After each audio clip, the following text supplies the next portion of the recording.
तलाक देने के बाद जब पति पहुंचा अपनी तलाकशुदा पत्नी के घर गुजारे भत्ते के पैसे देने, तो नजारा देख दंग रह गया। आखिर ऐसा क्या देखा? सुबह का समय था। रसोई में अदरक की चाय और तवे पर पकते पराठों की खुशबू फैल रही थी।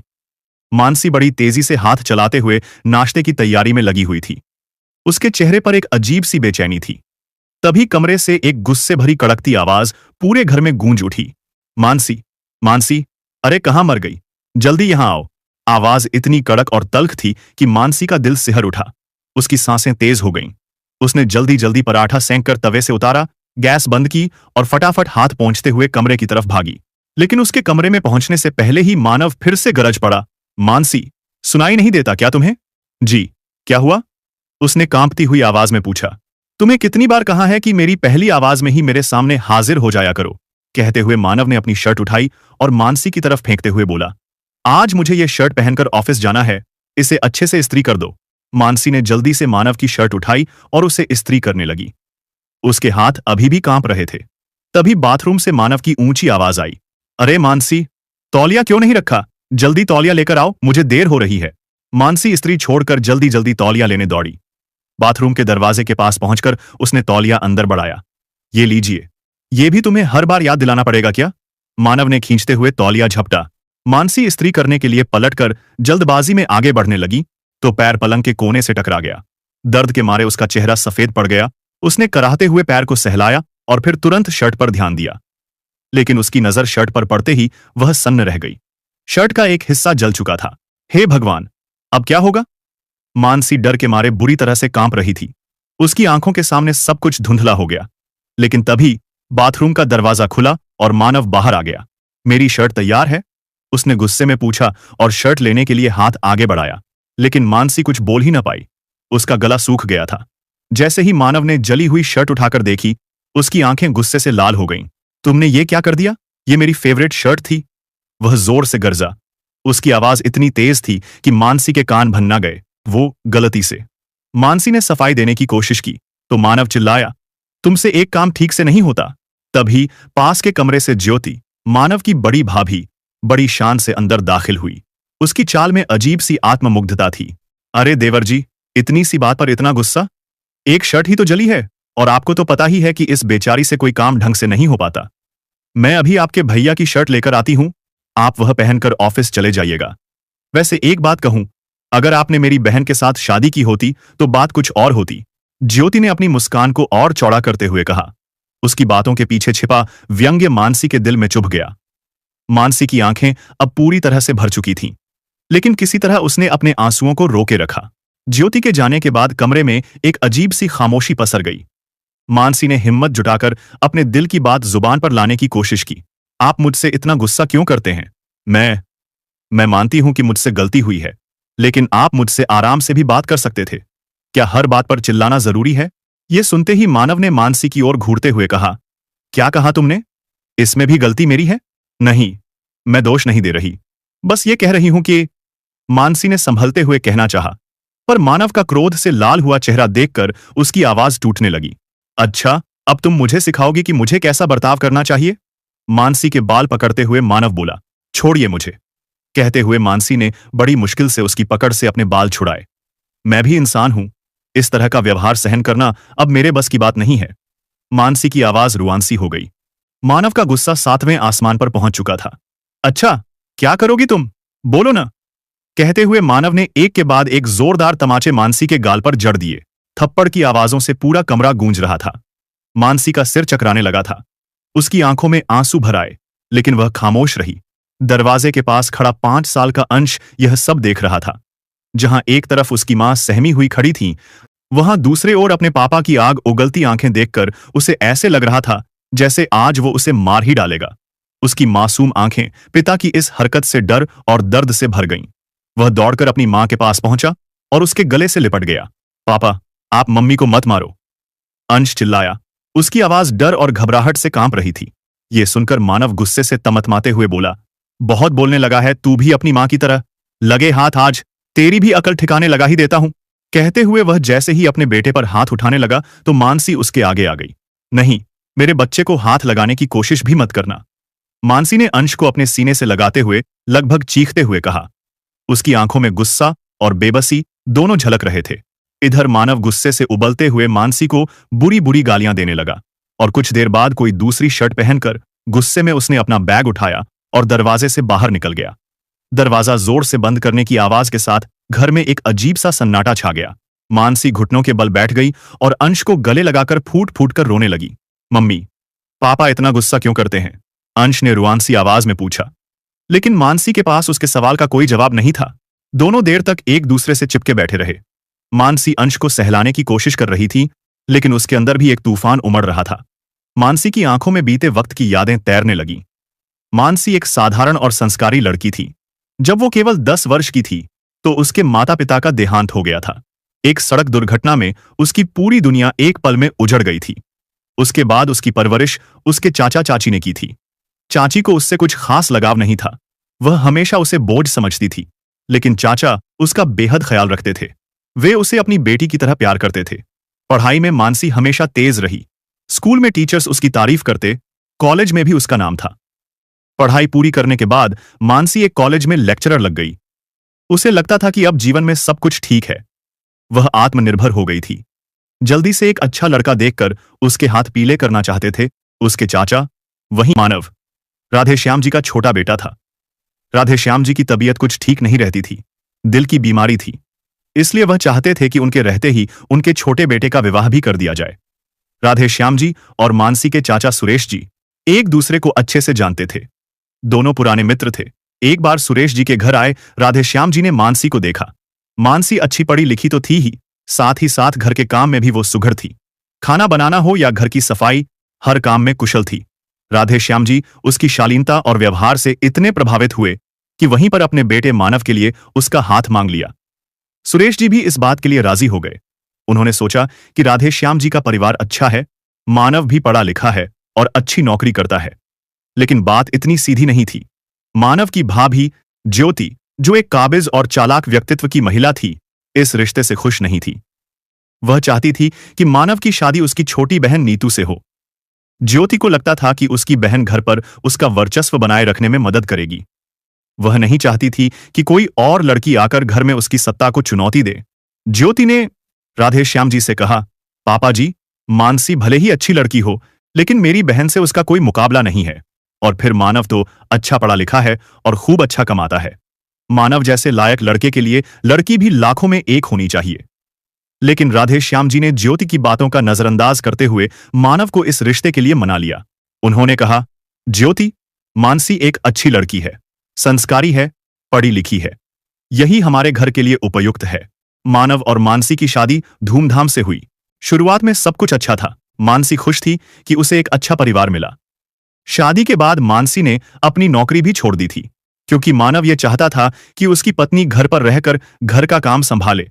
एक औरत का सबसे बड़ा काम घर संभालना है, मानव हमेशा कहता था। मानसी ने पूरी कोशिश की कि वह घर के सभी सदस्यों को खुश रखे। वह सुबह जल्दी उठती, सबके लिए नाश्ता बनाती, खाना पकाती, घर की सफाई करती। उसने ज्योति की भी इज्जत की और उसे हमेशा बड़ी बहन का दर्जा दिया। वह कोई भी काम करने से पहले ज्योति से पूछती, उसकी सलाह लेती। लेकिन ज्योति को मानसी का यह व्यवहार दिखावा लगता था। उसे यह बात मंजूर नहीं थी कि मानसी घर में सबका प्यार और सम्मान पा रही है। सास ससुर उससे खुश थे, मानव भी प्रसन्न था। इसलिए वो हमेशा मानसी को नीचा दिखाने की फिराक में रहती थी। वह छोटी छोटी बातों में मानसी की गलतियां निकालती, उसे ताने मारती। एक दिन जब मानसी अपने मायके गई हुई थी तो ज्योति को मौका मिल गया और मानव के पास आकर बोली, देवर जी, आप तो बड़े पढ़े लिखे और मॉडर्न हैं, ये मानसी आपकी बराबरी की नहीं है। कहां आप इतने स्टाइलिश और हैंडसम, और कहां वो साधारण सी दिखने वाली लड़की। आप जैसे आकर्षक व्यक्तित्व के धनी को तो कोई सुंदर और स्मार्ट लड़की मिलनी चाहिए थी। मेरी बहन देखी है ना आपने, वो तो मानसी से कहीं ज्यादा खूबसूरत है। मानव ने उस समय कुछ नहीं कहा, लेकिन उसकी सोच पर असर पड़ने लगा। ज्योति के ये जहरीले बीज उसके दिमाग में बोए जा चुके थे। धीरे धीरे मानव का व्यवहार मानसी के प्रति कठोर और रूखा होने लगा। छोटी छोटी बातों पर उसे डांटना, ताने मारना और कभी कभी हाथ उठाना भी आम हो गया। मानसी इस बदले हुए व्यवहार को समझ नहीं पा रही थी। वह रात रात भर सोचती रहती कि आखिर उसने ऐसा क्या किया है। उसने कई बार मानव से बात करने की कोशिश की, लेकिन मानव का जवाब हमेशा कटु और आक्रामक ही रहा। तुम समझती क्या हो अपने आप को, वह कहता। मैं कमाता हूं, घर चलाता हूं, तुम्हारा काम सिर्फ घर संभालना है, मुझसे बहस करने का हक तुम्हें किसने दिया? इस बारे में मानसी ने जब अपनी सास से बात की तो सास ने जो जवाब दिया उसे सुनकर वह हैरान रह गई। बहू, पति पत्नी के बीच तो ऐसी छोटी मोटी बातें होती रहती हैं, उन्हें ज्यादा बढ़ाना नहीं चाहिए। किसी तीसरे के सामने रोना रोने की बजाय इन बातों को कमरे के भीतर ही सुलझाना चाहिए। इतना कहकर उसकी सास ने पल्ला झाड़ लिया था, लेकिन उसके ससुर राधेश्याम जी उसकी हालत समझ पा रहे थे। अक्सर वो अपने बेटे मानव को अकेले में समझाने की कोशिश किया करते थे। बेटा, मानसी एक अच्छी लड़की है, उसके साथ प्यार से पेश आओ। शादी एक रिश्ता है, कोई मालिक नौकर का संबंध नहीं। लेकिन मानव एक कान से सुनकर दूसरे कान से निकाल दिया करता था। वह अपने पिता की बातों को सुनना ही नहीं चाहता था। इधर राधेश्याम जी, जो दिल के मरीज थे, एक दिन उन्हें दिल में तेज दर्द उठा। इससे पहले कि घर वाले उन्हें अस्पताल पहुंचा पाते, वे भगवान को प्यारे हो गए। उसके बाद तो जैसे मानव को खुली छूट मिल गई अपनी मनमानी करने की। शादी के करीब 1.5 साल बाद मानसी ने एक बेटे को जन्म दिया। उसका नाम अंश रखा गया। उसे लगा था कि अब मानव के व्यवहार में कुछ परिवर्तन आ जाएगा, बच्चे की जिम्मेदारी उसे संयमित बना देगी। लेकिन यह शायद उसका वहम ही था। अब मानव हर रात शराब पीकर घर आता। दरवाजा खोलते ही शराब की दुर्गंध पूरे घर में फैल जाती। मानसी पूरे दिन घर के कामों में लगी रहती और रात को अपने बेटे अंश के साथ जागती रहती। छोटे बच्चे की देखभाल करना, उसकी बीमारी के समय रात रात भर जागना, सब कुछ अकेली संभालती थी। लेकिन मानव को इससे कोई फर्क नहीं पड़ता था। आप इतनी देर रात तक बाहर रहते हैं, पीकर आते हैं, कम से कम थोड़ा तो ख्याल करें। एक दिन मानसी ने हिम्मत जुटाकर कहा। क्या कहा? किस बात का ख्याल करूं मैं?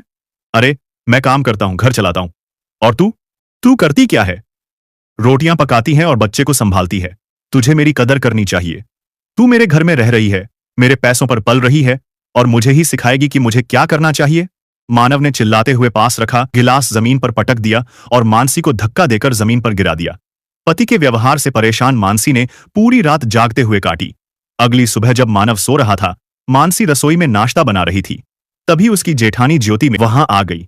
अरे मानसी, रात को फिर कुछ हुआ क्या? गाली गलौज की आवाज तो मेरे कमरे तक आ रही थी।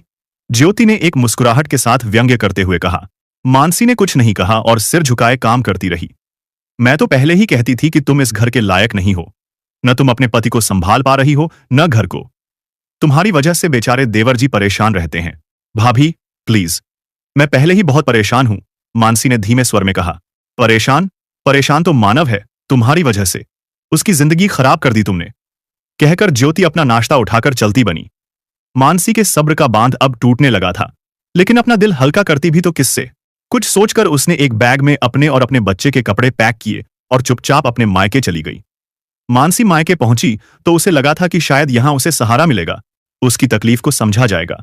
लेकिन जैसे ही उसने अपनी चाची और चाचा के सामने अपनी व्यथा रखी, उनकी प्रतिक्रिया ने उसे भीतर तक झकझोर दिया। थोड़ी देर तक चाचा चाची एक अलग कमरे में बातें करते रहे और फिर बाहर निकलकर उसके चाचा ने गहरी सांस लेते हुए कहा, देखो बेटी, हर घर में छोटी मोटी बातें होती रहती हैं। कभी कभार गुस्से में आवाज ऊंची हो जाती है, लेकिन इसका मतलब ये नहीं कि बात को इतना बढ़ाया जाए। तुम्हें समझना चाहिए कि यह सब सहन करते हुए अपने सभी फर्ज निभाना ही तुम्हारी जिम्मेदारी है। मानसी हतप्रभ रह गई।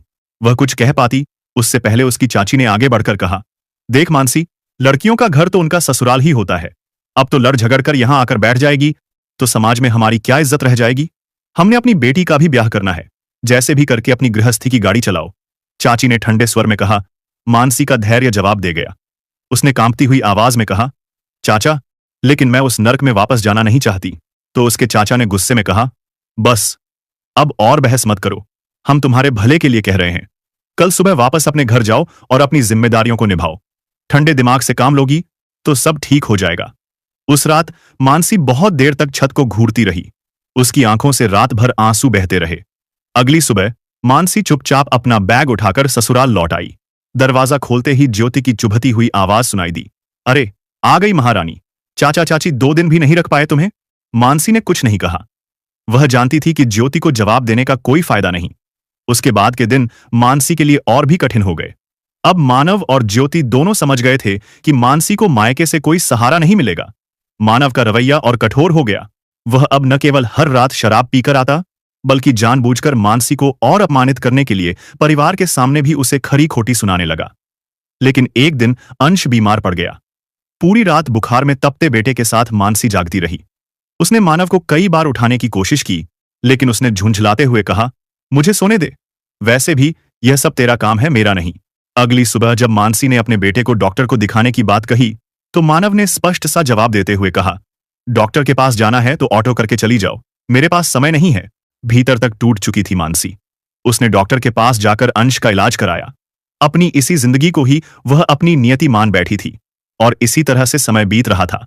परंतु आज जब शर्ट जलने की बात पर मानव हैवानियत पर उतर आया था और मानसी के साथ जिस तरीके से उसने मारपीट की, उसे देखकर उसका बेटा अंश बुरी तरह से सहम गया था। मां के साथ चिपका हुआ वह डर के मारे बस कांपता जा रहा था। अंश की हालत देखकर मानसी सोचने लगी कि आखिर खुद को और अपने बच्चे को नर्क जैसी इस जिंदगी से कैसे छुटकारा दिलाऊं। थोड़ी देर में उसने अपना फोन उठाया और कॉलेज फ्रेंड्स के ग्रुप पर हो रही बातचीत को पढ़ने लगी। हर साल उसकी कॉलेज की सहेलियां एक गेट टुगेदर अरेंज करती थीं। आज भी उसी विषय में बातचीत चल रही थी। वह हमेशा उस गेट टुगेदर में जाने के बारे में सोचती थी, लेकिन हर बार मानव के डर से मना कर देती। इस बार उसने खुद को रोकने की कोशिश नहीं की। 2 दिन बीते, आज गेट टुगेदर का दिन था। मानव के जाने के बाद मानसी भी तैयार हो गई और अंश को साथ लेकर घर से निकल पड़ी। वहां पहुंचकर सहेलियों से मिलने पर उसके चेहरे पर बरसों बाद मुस्कान आई। उसकी बेस्ट फ्रेंड पायल उससे मिली तो देखते ही बोली, मानसी, ये तुम हो? तुम्हें हो क्या गया है? कभी कॉलेज की ब्यूटी क्वीन कहलाती थी तुम, अब तो चेहरे से रौनक ही गायब है। पहले तो मानसी ने बात टालने की कोशिश की, लेकिन उसी दौरान पायल की नजर उसकी गर्दन और बाजुओं पर पड़ी। ये निशान कैसे हैं मानसी? पायल ने पूछा तो मानसी झेंप गई, लेकिन सहेलियों के बार बार पूछने पर उसकी आंखों से आंसू छलक पड़े। उसने अपनी सारी कहानी बयां कर दी, किस तरह वह पिछले कई सालों से मानव के अत्याचार सह रही है। सुनकर पायल की आंखों में भी आंसू आ गए। कुछ देर तक वो कुछ बोल ही न पाई, फिर रूंधे स्वर में बोली, मानसी, क्या तुम्हें नहीं लगता तुम अपने साथ साथ अपने बेटे की जिंदगी भी बर्बाद कर रही हो? फिर मानसी बोली, लेकिन मैं क्या करूं, मुझे तो समझ नहीं आता मेरी गलती क्या है। तो पायल ने कहा, तुम्हारी सबसे बड़ी गलती यह थी कि तुमने अपने हिटलर पति का फरमान मानकर नौकरी छोड़ दी। अरे, तुम आज के जमाने की लड़की हो, पढ़ी लिखी हो, होशियार हो, फिर कैसे इतना अन्याय सहन कर सकती हो? पायल की बातें सुनकर मानसी चुप थी, लेकिन उसकी एक एक बात सीधा उसके दिमाग पर चोट कर रही थी। जहां बाकी सब लोग नाच गा रहे थे, वहीं पायल और मानसी अपनी बातों में व्यस्त रहीं। सुनो मानसी, अब समय आ गया है कि तुम अपने लिए खड़ी हो। तुम्हें अपने दम पर जीना होगा। घर लौटते समय पायल ने उसे अपनी गाड़ी से छोड़ दिया, लेकिन जाते जाते उसे इतना अवश्य कह गई कि किसी भी समय जरूरत हो तो मुझे याद करना। घर लौटते समय मानसी के दिमाग में कुछ हलचल सी थी। वह घर पहुंची तो यह देखकर उसने राहत की सांस ली कि मानव अभी तक घर नहीं आया था। अगली सुबह अंश को स्कूल भेजने के बाद मानसी मानव के लिए नाश्ता बनाने में जुट गई। तभी मानव कमरे से बाहर आकर नाश्ता करने जा ही रहा था कि अचानक ज्योति कमरे में आ गई। देवर जी, अपनी पत्नी को काबू में रखिए, पूरे दिन गायब थी महारानी। मुझे तो कुछ समझ नहीं आया, आखिर गई कहां थी? न जाने कहां मटर गश्ती करती फिर रही थी। घर का सारा काम मुझे ही करना पड़ा, इतनी छूट भी अच्छी नहीं है। ये बात सुनते ही मानव की आंखें अंगार उगलने लगी। वह तेज कदमों से चलकर मानसी के पास गया। मानसी उस समय रोटी पका रही थी तो उसका मुंह दूसरी ओर था। मानव ने पीछे से उसके बाल पकड़े और घसीटता हुआ उसे रसोई से बाहर ले आया। मुझे बिना बताए तू घर से बाहर गई थी? हिम्मत कैसे हुई तेरी? किससे मिलती है मेरी पीठ पीछे? वो मैं अपनी सहेलियों से, दर्द से कराहती मानसी कहने लगी तो मानव चिल्लाया, मेरी जानकारी के बिना गई कैसे? इस घर में रहना है तो कायदे से रहना होगा, नहीं तो। इससे पहले कि मानव कुछ और कह पाता, उसका मोबाइल फोन बज उठा। उसके ऑफिस से फोन था। मानव ने उसे झटके से जमीन पर पटक दिया और बिना नाश्ता किए घर से बाहर निकल गया। मानसी का शरीर दर्द से कराह रहा था, लेकिन उसके मन में जो आग जल रही थी, उसने उसे उठने और कुछ करने की हिम्मत दी। उसने अपने आंसू पोंछे और फैसला किया कि अब उसे अपनी और अपने बेटे की जिंदगी को सुधारने के लिए कुछ ना कुछ तो करना ही पड़ेगा। मानसी ने घर के काम खत्म किए और अपने पुराने लैपटॉप को चालू किया। अपने सारे सर्टिफिकेट निकाले और रिज्यूमे को अपडेट किया। उसने यह तय कर लिया था कि अब वह आत्मनिर्भर बनेगी। उसने शहर के हर कॉलेज और स्कूल की वेबसाइट पर जाकर नौकरी की वैकेंसी खंगालनी शुरू की, परंतु देखा कि जहां भी वैकेंसी थी वहां एक्सपीरियंस कैंडिडेट की मांग थी। लेकिन उसके पास तो एक्सपीरियंस था ही नहीं, बल्कि अब तो 7 वर्षों का लंबा अंतराल आ चुका था। फिर भी उसने हार नहीं मानी और कई जगहों पर ईमेल और आवेदन भेजे, लेकिन कहीं से कोई सकारात्मक जवाब नहीं आया। शाम के समय मानसी लैपटॉप पर नजरें गड़ाए नौकरी के किसी संभावित जवाब का इंतजार कर रही थी। तभी दरवाजे पर तेज आवाज हुई। मानसी चौंकी। दरवाजा खोला तो सामने मानव खड़ा था। उसके हाथ में एक लिफाफा था। मानसी ने लिफाफा लिया और अंदर जाकर उसे खोला। उन कागजों में लिखा हर शब्द जैसे किसी हथौड़े की तरह उसकी आत्मा पर वार कर रहा था। तलाक? मानसी ने कांपते हुए कहा। हां, मानव ने ठंडे लहजे में जवाब दिया।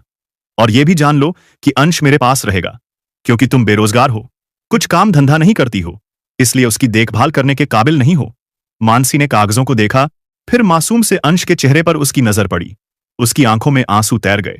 एक दिल तो किया कि बुक्का फाड़ के रो पड़े, लेकिन उसने खुद को कमजोर नहीं पड़ने दिया। अगर आज हार गई तो अंश का भविष्य बर्बाद हो जाएगा। नहीं, कुछ तो करना होगा। उसने संयम से काम लिया और रात भर यह सोचती रही कि उसे क्या करना चाहिए। अगली सुबह उसने पायल को फोन किया। पायल, मैं अब इस घर में नहीं रह सकती। मानसी की आवाज कांप रही थी। क्या हुआ, मानसी? पायल की आवाज में चिंता झलक रही थी। मानव मुझे तलाक देने के बारे में सोच रहा है और वह अंश को मुझसे दूर करना चाहता है। मैं अपने बच्चे से अलग होकर जी नहीं पाऊंगी। मुझे तुम्हारी मदद चाहिए। हो सके तो मेरे लिए किराए पर एक छोटा सा घर ढूंढ दो। तो पायल ने तुरंत जवाब दिया, तुम चिंता मत करो। और किराए का घर ढूंढने की क्या जरूरत है? तुम मेरे साथ रह सकती हो हमारे घर पर। नहीं पायल, पहले ही मेरे ससुराल वाले मुझ पर उंगली उठाने में देर नहीं करते। अगर मैं तुम्हारे घर पर आई तो मेरे चरित्र पर कीचड़ उछालते हुए वह लोग इस बात को कोर्ट में मेरे खिलाफ प्रयोग करेंगे। कोई बात नहीं मानसी, मैं तुम्हारे लिए किराए का घर ढूंढती हूं। और कोई फिक्र मत करना, यह समय है जब तुम्हें खुद को साबित करना है, और मैं तुम्हारे साथ हूं। पायल ने उसी दिन अपने घर के पास ही एक छोटा सा घर ढूंढ दिया। मानसी ने अपने और अपने बेटे के कपड़े पैक किए, अंश को तैयार किया, साथ ही साथ अपने पास इकट्ठा किए हुए कुछ पैसे उठाए और मौका देखकर चुपचाप घर से निकल गई। शाम को मानव घर लौटा। हमेशा की तरह उसने मानसी को आवाज लगाई, मानसी, पानी लाओ, जल्दी। लेकिन घर में सन्नाटा था। किचन में देखा, वहां कोई नहीं था। उसने अंश के कमरे में हाँका, वह भी खाली था। फिर वह वापस अपने कमरे में आया तो उसकी नजर टेबल पर रखे एक लिफाफे पर पड़ी। उसने लिफाफा खोला और अंदर से मानसी का लिखा हुआ पत्र निकला। पत्र में लिखा था, मानव, मैंने तुम्हारे साथ बहुत साल बिता दिए। हर ताने, हर दर्द को सहती रही, लेकिन अब मैं और नहीं सह सकती। तुमने हमेशा मुझे कमजोर समझा, लेकिन अब मैं अपने बेटे के साथ एक नई जिंदगी शुरू करूंगी। तुम्हें जो करना है करो, पर अब मैं तुम्हारे साथ नहीं रहूंगी। पत्र पढ़कर मानव का पूरा शरीर गुस्से से कांपने लगा। वह बौखलाकर सोफे पर बैठ गया। उसने तो मानसी को धमकाने के लिए तलाक के कागज तैयार करवाए थे, लेकिन अब उसका दांव उस पर ही उलटा पड़ चुका था। काफी देर मानव इसी सोच विचार में डूबा रहा, लेकिन घर के सभी सदस्य खाना खाकर सोने जा चुके थे। देर रात जब मानव को भूख लगी तो उसने रसोई में जाकर देखा। वहां एक थाली में ठंडी रोटियां और सब्जी रखी थी। उसने चुपचाप मन मारकर वही उठाकर खाया और अपने कमरे में सोने चला गया। अब उसकी पसंद की सब्जी के साथ गर्मा गर्म रोटियां पकाकर खिलाने वाली मानसी जो नहीं थी उसके पास। अगले दिन भी सब कुछ घर में सामान्य तरीके से चल रहा था। बस आज मानव की कड़कती आवाज पूरे घर में नहीं गूंज रही थी। अब वह बहुत उदास रहने लगा था, लेकिन वह भी अकड़ में था कि मानसी को फोन करके नहीं बुलाएगा। लेकिन अपनी पत्नी की कमी उसे अंदर ही अंदर इतनी खल रही थी कि उसका ऑफिस के काम पर ध्यान ही नहीं था। उसकी परफॉर्मेंस खराब होने लगी तो कंपनी ने भी उसे नौकरी से निकाल दिया। उसके बाद उसे कहीं और अच्छी नौकरी नहीं मिली तो उसे कोई छोटी मोटी नौकरी पकड़नी पड़ी। वहीं किराए के छोटे से घर में रहते हुए मानसी ने महसूस किया कि ये परेशानियां उसकी ताकत को परखने आई हैं। अपने बेटे को सुरक्षित बचपन और उज्जवल भविष्य देना उसका सबसे बड़ा लक्ष्य था, लेकिन पैसों की तंगी हर दिन बढ़ती जा रही थी।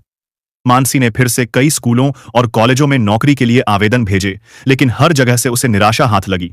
तो पायल ने उसे हौसला देते हुए कहा, मानसी, कहीं नौकरी नहीं मिल रही तो ना सही, इतना याद रखो, तुम्हारी काबिलियत तुम्हारे पास है। क्या मतलब? मतलब ये कि अगर बाहर दरवाजे बंद हैं तो क्यों ना तुम खुद अपनी किस्मत का दरवाजा खोलो। तुम्हारे अंदर इतनी काबिलियत है कि तुम कुछ भी कर सकती हो। आजकल तो सोशल मीडिया का जमाना है। अगर इंसान में हुनर हो तो वो किसी भी प्लेटफॉर्म से अपनी पहचान बना सकता है। तुम्हारा पढ़ाने का तरीका हमेशा से बेहतरीन रहा है। क्यों ना तुम बच्चों के सिलेबस पर आधारित वीडियो बनाकर सोशल मीडिया पर डालो। मेरी बात पर विचार जरूर करना। पायल के जाने के बाद मानसी खुद से ही बोली, सुझाव तो अच्छा है, मुझे इस बारे में पूरी जानकारी तो नहीं है, लेकिन जहां चाह होती है राह अपने आप ही निकल आती है। मानसी ने अपना स्मार्टफोन उठाया, घंटों मेहनत करके वीडियो बनाने की तकनीक सीखी। 12वीं के बच्चों की परीक्षा नजदीक थी इसलिए उसने सबसे पहले 12वीं कक्षा के बच्चों को पढ़ने के लिए टॉपिक ढूंढे।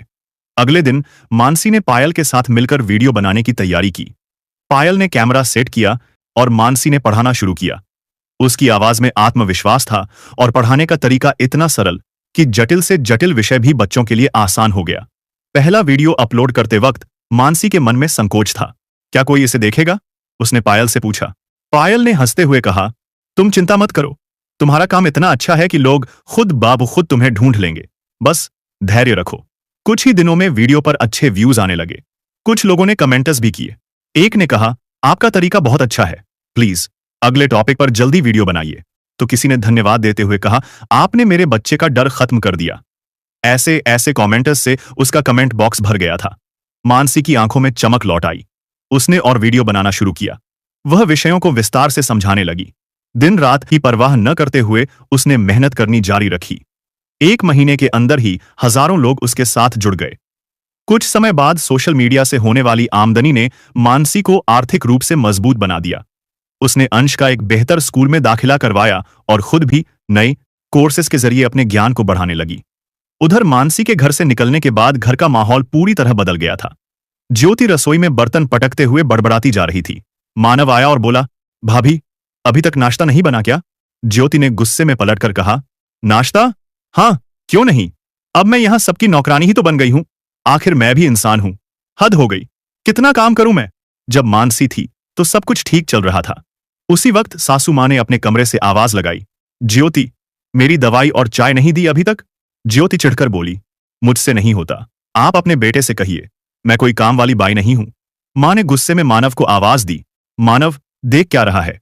कुछ करता क्यों नहीं? मानसी को वापस बुला ले, इससे पहले कि यह घर पूरी तरह बर्बाद हो जाए। तो मानव भड़का, मैं उसे नहीं बुलाने वाला, वह खुद गई है तो अपने आप ही वापस आएगी, और आप चिंता मत करें मां, थोड़े दिनों में उसकी अकल ठिकाने आ जाएगी। मैं खूब अच्छी तरह जानता हूं उसे। उसी समय दरवाजे की घंटी बजी। ज्योति ने जाकर दरवाजा खोला और कुछ देर बाद उसकी तेज आवाज सुनाई दी, मानव, बाहर आओ, देखो तुम्हारे लिए क्या आया है। मानव तेज कदमों से बाहर आया। उसके चेहरे पर झुंझलाहट साफ झलक रही थी। तभी ज्योति ने उसे एक कागज थमाते हुए कहा, तलाक के कागज हैं, साइन करके भेजे हैं तुम्हारी पत्नी ने, अब भुगतो अपनी करनी। ज्योति ने तीखे स्वर में कहा। कागज देखते ही जैसे मानव के पैरों तले जमीन खिसक गई। उसे यकीन नहीं हुआ कि मानसी ने इतना बड़ा कदम उठा लिया था। मामला कोर्ट में गया। पहली सुनवाई में ही मानसी ने बताया कि कैसे उसे मानसिक और शारीरिक प्रताड़ना झेलनी पड़ी। मानव के वकील ने मानसी पर शब्दों से प्रहार करते हुए कहा, मैडम, आपने शादी से लेकर 7 साल तक कोई शिकायत नहीं की, अचानक अब तुम्हें तकलीफ कैसे हो गई? मानसी ने आत्मविश्वास से जवाब दिया, मैंने अपनी शादी बचाने के लिए सब सहा, लेकिन अब मेरी सहनशक्ति खत्म हो चुकी थी, इसलिए मजबूरन मुझे यह कदम उठाना पड़ा, और इस कदम को उठाने के लिए मुझे मेरे पति और ससुराल वालों ने ही मजबूर किया है। मानव के वकील ने मानसी पर बदचलन और एक लापरवाह मां होने के आरोप लगाए, जो महिला खुद ही घर छोड़कर चली गई। जिसका चाल चलन ही ठीक न हो, ऐसी मां को बच्चे की कस्टडी कैसे दी जा सकती है? लेकिन मानसी ने अपना पक्ष मजबूती से रखा। उसने गवाह और मेडिकल रिपोर्ट पेश की जो उसके साथ हुई घरेलू हिंसा को साबित कर रहे थे। सबसे बड़ा मोड़ तब आया जब अंश को कोर्ट में बुलाया गया। वह अपनी मां का हाथ पकड़कर अंदर आया। जज ने उसे प्यार से पूछा, बेटा, आप किसके साथ रहना चाहते हो? अंश ने बिना किसी डर के कहा, मैं अपनी मम्मी के साथ रहना चाहता हूं। पापा मम्मी को बहुत मारते थे, उन पर जोर जोर से चिल्लाते थे, मम्मी बहुत रोती थी। मेरे पापा बहुत बुरे हैं, मैं उनके साथ नहीं रहना चाहता। मानव ने अंश की यह बात सुनी तो उसका चेहरा शर्मिंदगी से भर उठा। उसके केस जीतने की उम्मीदें अब न के बराबर थीं। अगली सुनवाई में नतीजा आना था। अब मानसी ने इंस्टॉलमेंट अपना एक छोटा सा घर भी खरीद लिया था और अपने बेटे अंश के साथ वहां शिफ्ट हो गई थी। केस की अंतिम सुनवाई से ठीक 1 दिन पहले मानसी के पास मानव का फोन आया। उसने फोन उठाया तो मानव ने कहा कि वह एक बार उससे मिलना चाहता है। लेकिन मैं तुमसे मिलना नहीं चाहती, मानसी ने साफ शब्दों में कहा। लेकिन मानव ने एक अंतिम बार उससे मिलने की इच्छा जताई तो मानसी उससे मिलने के लिए तैयार हो गई। करीब 15 मिनट बाद मानव मानसी के घर के बाहर खड़ा था। घर के बाहर नेम प्लेट लगी थी जिस पर मानसी का नाम लिखा था। उसने बेल बजाई तो मानसी ने दरवाजा खोला और उसे अंदर आने को कहा। मानव अंदर का नजारा देखकर भी हैरान था। घर भले ही छोटा सा था लेकिन पूरी तरह से सुव्यवस्थित। घर में सभी तरह की सुविधा का सामान था। क्या बात करनी थी? मानसी ने सीधे सवाल किया। मानव ने अपने स्वर में नरमी लाने की कोशिश की। मानसी, मुझे तुमसे बात करनी है। बस 5 मिनट चाहता हूं तुम्हारे। मानसी, मुझे अपनी गलतियों का एहसास हो गया है। तुम्हारे जाने के बाद मुझे समझ आया कि मेरे जीवन में तुम्हारी कितनी अहमियत थी। तुम्हारे बिना घर बिखर गया है, मां बीमार हैं और भाभी हर रोज झगड़ा करती हैं। और सच कहूं तो कोर्ट में जो कुछ भी अंश ने मेरे लिए कहा, उसके बाद से मैं अपनी ही नजरों में गिर गया हूं। मैंने तुम्हारे साथ बहुत बुरा किया है मानसी। तो मानसी ने गंभीर स्वर में कहा, अच्छा, अब जब तुम्हारी जिंदगी में सब कुछ खराब हो गया है, तब तुम्हें मेरा और अंश का ख्याल आ रहा है? नहीं मानसी, मुझे सच में अपनी गलती का एहसास है। मैं बस इतना कहना चाहता हूं कि यह तलाक का मामला छोड़ दो। मेरे साथ वापस चलो। सब कुछ फिर से शुरू करते हैं। और अंश के बारे में भी तो सोचो, उसे भी अपने पिता की जरूरत है। हाँ, सही कहा आपने। अंश को अपने पिता की जरूरत जरूर है, लेकिन ऐसे पिता की जो उसका आदर्श बने। तुम्हारे जैसा पिता जो अपनी पत्नी का अपमान करता हो, उसे डराता हो, उसके साथ मारपीट करता हो, उसका आदर्श कभी नहीं बन सकता। फिर मानव हाथ जोड़कर बोला, मैं जानता हूं कि मैंने बहुत गलतियां की हैं, लेकिन मैं वादा करता हूं कि अगर तुम लोग मुझे एक और मौका दोगी तो मैं सब ठीक कर दूंगा। बस एक बार मुझे माफ कर दो। मानसी ने कड़वे स्वर में जवाब दिया, मौका? हर दिन तुम्हारे लिए मौका था मानव, लेकिन तुमने हर बार उसे बर्बाद किया। मानसी ने दृढ़ स्वर में कहा, माफी का सवाल तब होता है जब कोई गलती अनजाने में होती है, लेकिन तुम्हारी हर गलती जानबूझकर की गई थी। मैं तुम्हें माफ नहीं कर सकती मानव, और सच कहूं तो अब मेरी जिंदगी में तुम्हारे लिए कोई जगह नहीं है। तुम जा सकते हो। मानव ने एक अंतिम नजर अंश पर डाली और भारी मन से घर से निकल गया। दोस्तों, औरत जब अपने साहस और आत्मसम्मान से आगे बढ़ती है तो वह न केवल अपनी कहानी बदलती है, बल्कि दुनिया के लिए भी एक मिसाल बन जाती है। आज मानसी ने साबित कर दिया था कि हर इंसान को अपनी कहानी खुद लिखने का हक है। तो दोस्तों, आपको यह कहानी कैसी लगी,